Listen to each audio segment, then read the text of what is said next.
Bonjour à tous, bienvenue à ce café matinal ensemble, quel que soit l'endroit du monde où vous vivez ce moment, on vit ce moment ensemble, quel que soit le moment de la journée, le café est chaud et la parole est vivante et nous sommes ensemble à découvrir comment vivre dans la bonté de Dieu à chaque jour.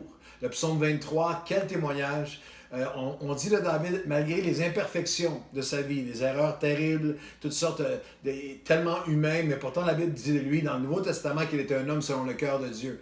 Alors il y a un espoir pour vous et moi si imparfait qu'un homme, une femme selon son cœur peut vivre à chaque jour dans la bonté de Dieu. Non seulement vivre dans sa bonté pendant la pandémie, mais après la pandémie. C'est notre espoir, notre foi, notre déclaration de foi, c'est qu'on va sortir de cette pandémie fortifié, grandi dans notre marche avec Dieu, fortifié, approfondi, enraciné encore plus, vivant dans la bonté de Dieu. Et nous avons pris un psaume célèbre comme fondement à cette recherche de vivre dans sa bonté à chaque jour, ce qui est le psaume 23 que vous connaissez bien, et on le regarde verset par verset. Et nous sommes dans le troisième verset, psaume 23 et le verset 3. David dit, « Il me conduit dans les sentiers de la justice à cause de son nom. » Nous regardons à 5 dynamiques. 5 pratiques de vie pour plus et mieux être conduit par l'Esprit de Dieu. On a vu ensemble que pour être conduit par l'Esprit de Dieu, je dois d'abord le désirer. Je dois vraiment le désirer. Je dois prier comme David l'a prié. La raison pour laquelle il pouvait confesser dans le psaume 23, il me dirige dans les sentiers de sa justice, c'est parce qu'il le désirait. Et une des expressions de son désir, dans le psaume 40, il écrit « Tu as multiplié, Éternel mon Dieu », verset 6 du psaume 40, « Tu as multiplié, Éternel, tes merveilles, tes plans en notre faveur. Nul n'est comparable à toi. » Je voudrais les raconter, les publier, les proclamer, mais le nombre de tes plans, de tes desseins, de tes directions dans ma vie est trop grand pour que je les raconte. Mais regardez bien, tu m'as ouvert l'oreille, alors je dis, voici je viens avec le rouleau du livre écrit pour moi, je veux faire ta volonté, ô mon Dieu, parce que ta parole est au fond de mon cœur. Alors, dans ce verset du psaume 40, vous avez les 3 premières étapes pour être conduit par Dieu, être dirigé par l'Esprit de Dieu. Si vous avez manqué hier, vous allez pouvoir aller chercher la première partie, mais littéralement, je dois le désirer.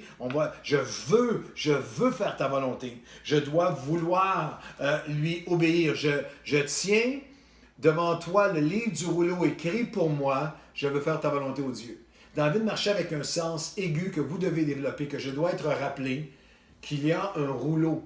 Il y a un livre avec les jours de ma vie qui est écrit dans le cœur de Dieu. Lui qui est omniscient, lui qui est souverain, lui qui est alpha et oméga, qui connaît de mon premier souffle lorsque le médecin a tapé et que j'ai fait mon premier pleur à aller jusqu'à mon dernier souffle sur cette terre. Il y a un livre écrit de ce que Dieu désirait que ma vie, que votre vie accomplisse, que votre destinée accomplisse. Et celui qui va être conduit par l'Esprit de Dieu, Seigneur, je désire, je veux faire ta volonté. Je veux, et ta parole est écrite dans mon cœur. Psaume 40, versets 8 et 9. Alors je dis, je viens à toi. Je veux faire ta volonté, mon Dieu, et ta loi est au fond de mon cœur. Étape numéro 1, je dois désirer être conduit. Il ne s'impose pas à ceux qui ne le désirent pas. Étape numéro 2, je dois être prêt à lui obéir. Étape numéro 3, poursuite numéro 3, je dois être trouvé dans sa parole, car sa volonté ne violera jamais, ne sera jamais hors de sa parole. La 4e dynamique, 4e pratique, je dois lui demander quotidiennement. Je veux lui demander quotidiennement et non seulement dans les moments de crise. Je dois faire, c'est un apprentissage de vie que plusieurs ont arrêté il y a longtemps. Mais que ça fasse quelques jours, que vous soyez tout nouveau aux choses de Dieu, comme plusieurs d'entre vous qui découvrez le Seigneur à travers, même cette pandémie, à travers ces cafés matinaux et tout à travers la parole de Dieu qui vous est présentée, ou que ça fasse 50 ans que vous marchez avec Dieu, j'ai besoin, c'est un mode de vie, c'est une communion avec lui. Je vous invite à regarder ces 2 versets, le tout dernier verset du premier épître de Paul aux Corinthiens, le tout dernier chapitre, dernier verset, et le tout dernier verset du 2e épître, 2e Corinthiens, chapitre 13, et le verset 13. Vous allez avoir, à la fin de tout dernier verset de 1 Corinthiens, l'apôtre Paul dit que la grâce de Dieu et l'amour de Dieu soient avec vous. On a besoin de marcher à chaque jour dans l'amour et la grâce de Dieu. Mais lorsqu'il arrive à la fin du deuxième épître, avec cette direction de l'Esprit, il dira aux Corinthiens qui sont sous des épreuves, qui sont sous persécution, qui sont sous pression, il leur dira, et c'est un peu plus tard, il leur dira que la grâce soit avec vous, que l'amour soit avec vous et la communion avec le Saint-Esprit. Le koinonia, la communion, l'échange, je parle, j'écoute, que le même mot utilisé pour la communion fraternelle. Alors c'est un apprentissage de vie, de marcher dans ce koinonia. Je dois lui demander quotidiennement.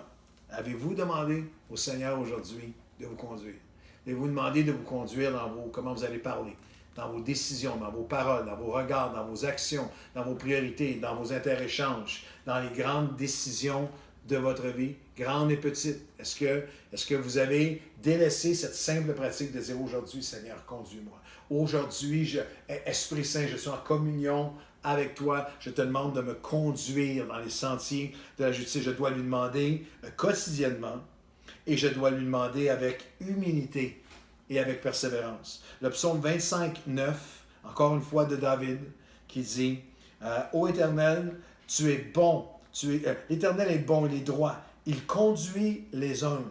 Les humbles, il les conduit dans la justice. Il enseigne à celui qui marche avec humilité sa voie. Tous les sentiers de l'Éternel sont miséricorde et bonté. Marcher dans sa bonté à chaque jour.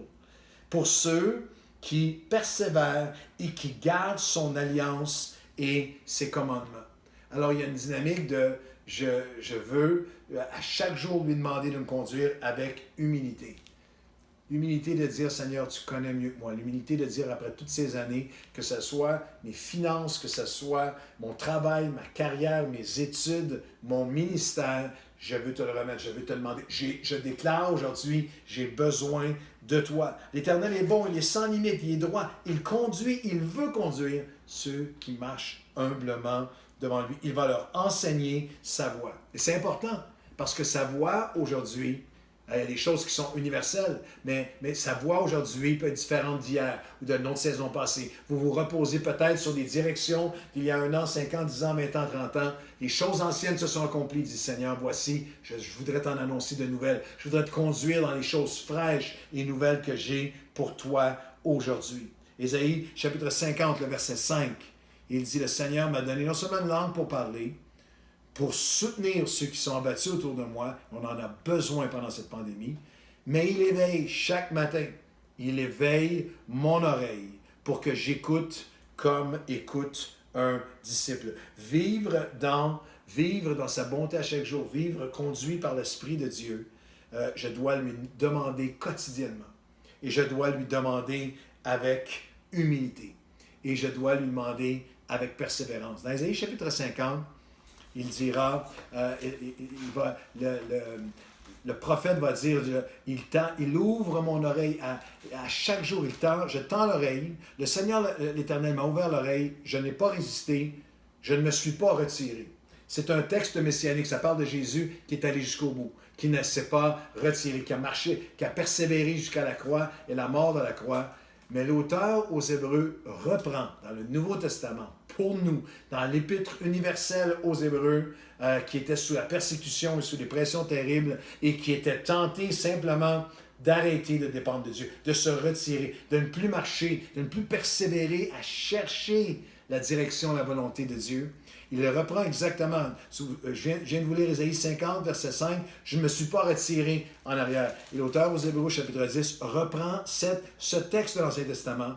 Pour nous, l'Église de la Nouvelle Alliance, le peuple de la Nouvelle Alliance conduit par l'Esprit, avec Hébreux 10, 35. N'abandonnez donc pas votre assurance, à laquelle est attachée une grande récompense, rémunération, car vous avez besoin de persévérance. J'ai besoin de persévérance. Tu as besoin de persévérance, de demander avec humilité, mais aussi quotidiennement, mais avec persévérance, car vous avez besoin de persévérance. Hébreux 10, 36, afin qu'après avoir accompli la volonté de Dieu, c'est ce que je veux plus au monde, le plus au monde. Et vous?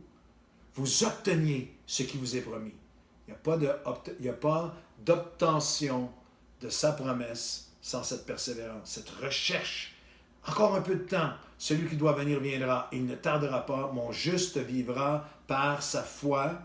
Mais s'il se retire, Ésaïe 50, je ne me retirerai pas. Jésus est allé jusqu'au bout. Il veut que nous marchions avec persévérance devant lui. Mon juste vivra par sa foi. Mais s'il se retire, mon âme ne prendra pas plaisir en lui. Le Seigneur nous appelle. Et là, l'auteur aux Hébreux fait une déclaration de foi que je trouve combattante, que je trouve que j'aime son esprit de combat. Il dit, mais nous ne sommes pas de ceux qui se retirent pour se perdre. Nous sommes de ceux qui ont la foi pour aller jusqu'au bout, pour sauver leurs âmes. Alors nous sommes dans la recherche de la volonté de Dieu. Nous disons, Seigneur, je la désire, je veux lui obéir, je veux marcher dans ta parole. Je dois lui demander quotidiennement, avec humilité, avec persévérance. Nous ne sommes pas de ceux qui se retirent pour perdre la destinée que Dieu avait pour nous. Le juste vivra par la foi. Nous sommes en besoin de persévérance afin d'obtenir les promesses. Et la dernière pensée, pour marcher dans la direction de Dieu, je dois lui faire confiance lorsque le dénouement glorieux est encore caché. Il y a des moments dans nos vies où le dénouement glorieux qu'on espère, il nous est caché. On peut même en arriver à dire, je ne vois plus comment tu pourrais. Je ne vois pas comment tu peux atteindre mon fils à nouveau. Je ne vois pas comment tu peux m'aider dans ma famille. Je ne vois pas comment tu peux m'aider avec cette pandémie, mon entreprise, mon travail, la souffrance que je viens de vivre, le divorce que je viens de traverser, ce conflit. Je ne vois pas comment tu pourrais. Je ne vois plus de chemin possible. La personne qui va être conduite par l'Esprit de Dieu, vous et moi, nous devons lui faire confiance lorsque le dénouement glorieux est encore caché. Je vais terminer avec un verset que Dieu m'a donné il y a plusieurs années, que le Seigneur a écrit sur mon cœur, qui est devenu, j'en ai plusieurs, vous allez dire, tu en as plusieurs, oui, j'ai plusieurs versets de vie, mais celui-là, il est particulier. C'est un verset que Dieu a mis sur mon cœur et que Dieu a mis à l'épreuve à travers toutes sortes de moments dans ma vie, de combats dans ma vie et dans notre ministère où je ne voyais pas de chemin, où ce n'était pas possible. Je ne vois pas quel sentier, comment Dieu pourrait tourner ça à sa gloire. Et même, je vous dirais que pour chaque grande réalisation, que ce soit l'Église Nouvelle Vie, que ce soit la création de l'Institut de théologie pour la francophonie, que ce soit la création de l'Association chrétienne pour la francophonie, toutes sortes de choses qui aujourd'hui sont établies et portent un fruit pour Dieu, ils sont tous précédés par des moments où il n'y a juste aucun... Je ne vois pas quel chemin Dieu pourrait prendre, où je dois lui faire confiance lorsque le dénouement glorieux m'est encore caché. Et si vous voulez encercler dans votre Bible, le psaume 77 et le verset 20, le contexte est simple, on le connaît, c'est lorsque le peuple de Dieu est conduit pour aller traverser la mer Rouge, pour aller s'emparer de la terre promise, mais Dieu les amène à un endroit, ils arrivent à un cul-de-sac où il y a des montagnes de chaque côté, il y a des multitudes des armées derrière eux, ils sont face, c'est la fin, il n'y a plus de chemin possible. Et le psaume, et bien sûr, Dieu ouvre la mer devant eux. Et le psaume 77, 20 dit, « Tu frayas un chemin par la mer, un sentier au milieu des grandes eaux.